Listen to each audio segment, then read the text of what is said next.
একটা ভিডিও দেখাই আপনাদেরকে, তারপরে একটু মন্তব্য করি। প্রধানমন্ত্রী তারেক রহমান আজ শনিবার সকালে রাজধানীর তেজগাঁওস্থ কার্যালয়ে আয়োজিত স্পোর্টস কার ও ইভি গাড়ি বিষয়ক একটি প্রদর্শনী ঘুরে দেখেন। এ সময় তিনি আধুনিক প্রযুক্তি নির্ভর বিভিন্ন যানবাহন পরিদর্শন করেন এবং সংশ্লিষ্ট প্রতিনিধির সঙ্গে মত বিনিময় করেন। ট্রাক চালাচ্ছেন প্রধানমন্ত্রী তারেক রহমান আজ শনিবার সকালে রাজধানীর তেজগাঁওস্থ কার্যালয়ে আয়োজিত। ছবিটা একটু অস্পষ্ট হলেও এটা পরিষ্কার। রিপোর্ট এসছে যে এবার ইভি ট্রাক চালালেন প্রধানমন্ত্রী তারেক রহমান।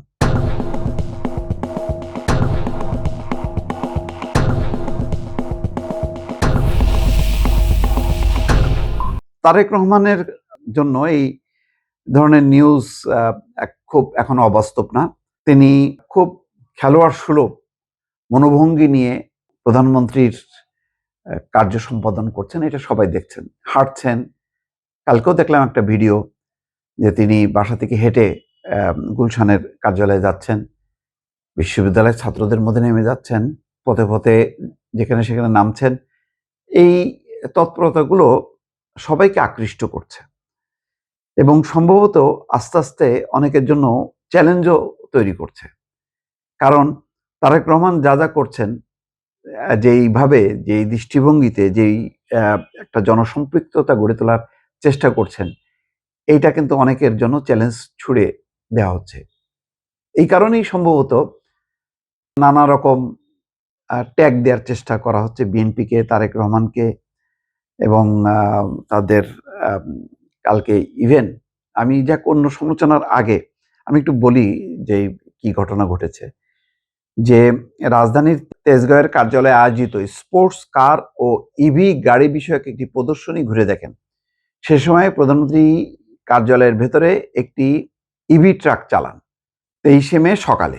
তো যেটা বলছিলাম যে তারেক রহমান একটা অভিনবত্ব আনার চেষ্টা করছেন তার মানে কর্মকাণ্ডে।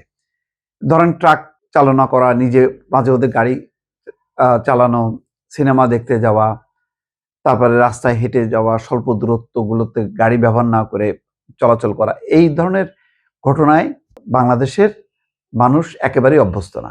বহু আগে একবার সাইকেল চালিয়েছিল এরশাদ, আর হাসিনা ওই টুঙ্গিপাড়ায় যে কি রিক্সার উপরে উঠছিল, এরকম মানে সামান্য কিছু ঘটনা তাদের স্মৃতিতে আছে। কিন্তু তারেক রহমান বলতে গেলে প্রতিদিনই বা নতুন নতুন ম্যাজিক দেখাচ্ছেন।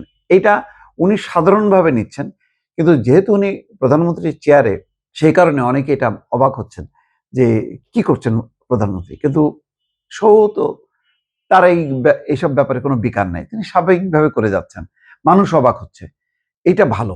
এবং আমি যেটা বলছিলাম যে এটা কিন্তু রাজনীতিতে এই যে এক প্রধানমন্ত্রী হয়েও সাধারণভাবে চলাচল করা, যে কোনো পরিস্থিতিতে স্বাভাবিক আচরণ করা, তারপরে বাচ্চাদেরকে আদর করা, অনুপ্রেরণা জানানো এবং উপস্থিত কথা বলা, অনেকগুলো ঘটনা দেখেন। ওই যে পল্লবীতে বহুল আলোচিত যেই রামিসার যেই হত্যা এবং রেপ কেসে তিনি একদম বাসায় চলে গেলেন।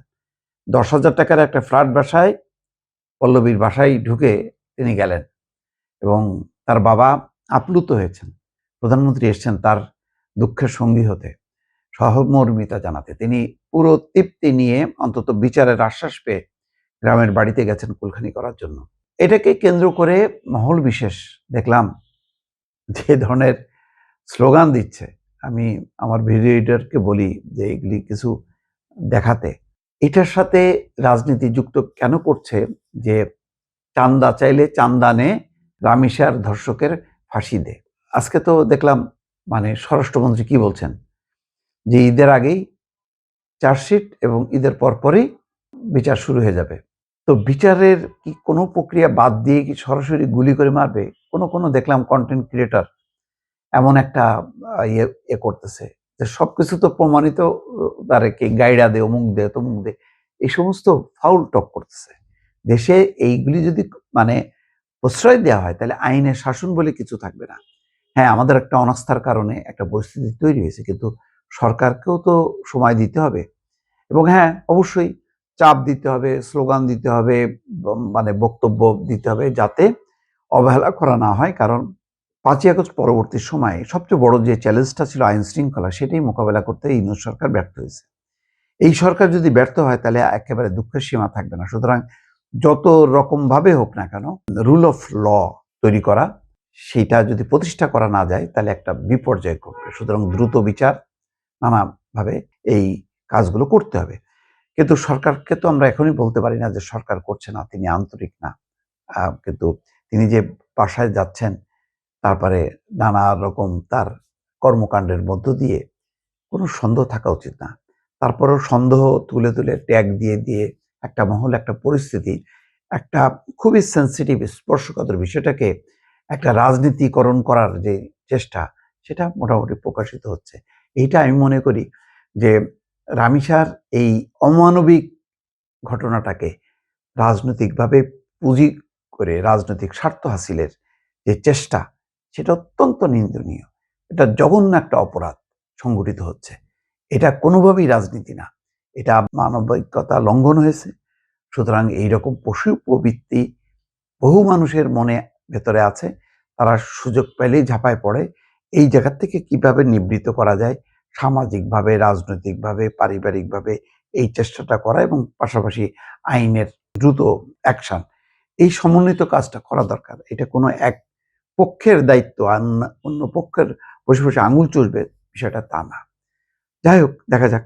প্রধানমন্ত্রী নিশ্চয়ই সচেতন আছে, অত্যন্ত তিনি ডাইনামিক এবং যে কোনো জায়গায় তিনি সাধারণ মানুষের মতন নেমে যায়। সুতরাং এই ব্যাপারে যে কোনো ছাড় দেবে না, এটা মোটামুটি নিশ্চিত। দর্শক।